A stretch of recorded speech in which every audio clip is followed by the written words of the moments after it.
Hi guys, Lou at Supersport Shed. So, on a lovely autumn day in Dorset, I present Mission Impossible 2.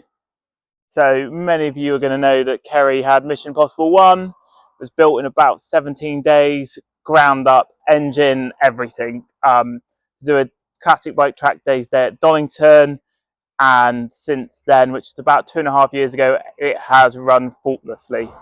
But we've got a different engine. This is one that I took apart about 2 years ago. It had the cases notched, and we've gone a bit further. It's now running about 1300cc, and we had this out at Cadwell last summer, but it sprung an oil leak.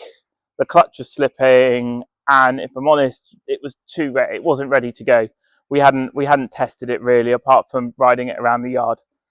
This is also the engine that some of you will know that Kerry's been building the Kawasaki 6-cylinder carburetors for. So this is where this engine is going to end up, with those carburetors. Now this is actually the first CBX I put together. I was putting it together to date it for a client who then decided they didn't actually want it and went out and bought it, and it's sat in the back of the workshop since.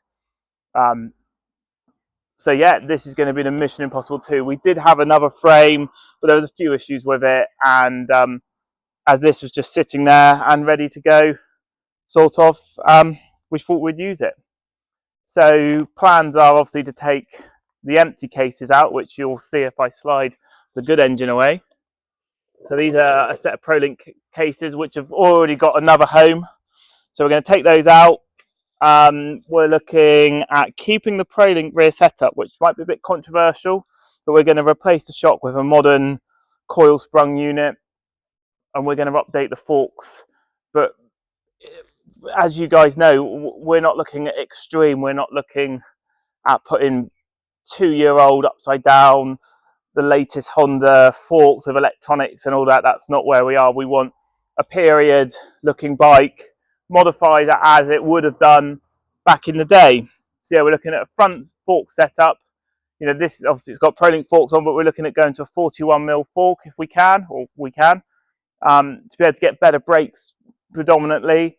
We're going to go with cartridges inside, different oils. Like I said, on the rear, we're going to go for a coil sprung spring. We're going to lose as much weight as we can. We're going to go for a different rear wheel to be able to get a wider tyre. On our current Mission Impossible 1, we're running a 150 tyre. And if any of you have seen me ride or seen the pictures, you know, I don't need a 200mm tyre. So I'm hoping that the 150 or 160 will do. Actually, it's more down to the tyre choice that I can get at the moment. 18s aren't looking great, so we're going to be looking at maybe 17s to be able to go and get a decent set of sticky track tyres. This bike doesn't have a registration at the moment. We're going to look at getting it registered in the UK, so we can do some test miles on it, but predominantly it's going to be a track bike. We're not having lights, we're not having indicators. We're going to have a tacho and some oil based lighting, and that's about it. So yeah, just wanted to introduce Mission Impossible 2. I'm going to try and update these videos, and when we do little bits here and there, I'm going to try and keep it going as a fun little project.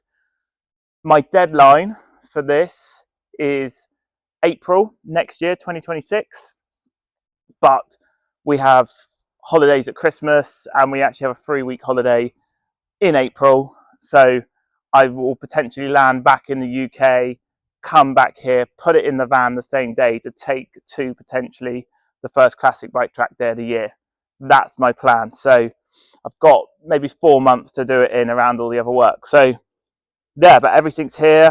I'm going to grab the camera and we'll do some more close-up stuff. But as you'll see, it's always nice getting a project out when you think you're missing stuff, but we've got a wiring loom, we've got switch gear, I've got everything's tight. If you look up in there, I've got coils and all the wiring to go with the coils. So really the only things missing is an engine with a crankshaft and a primary shaft and a gearbox, and you know, basic running gear based items, brake hoses, and Yeah, really, that's about it. I did joke with a friend when I took a picture that actually I could put the engine in, put a set of carbs on it, and it would be ready to ride, kind of. So yeah, Project Mission Impossible 2 is a goer.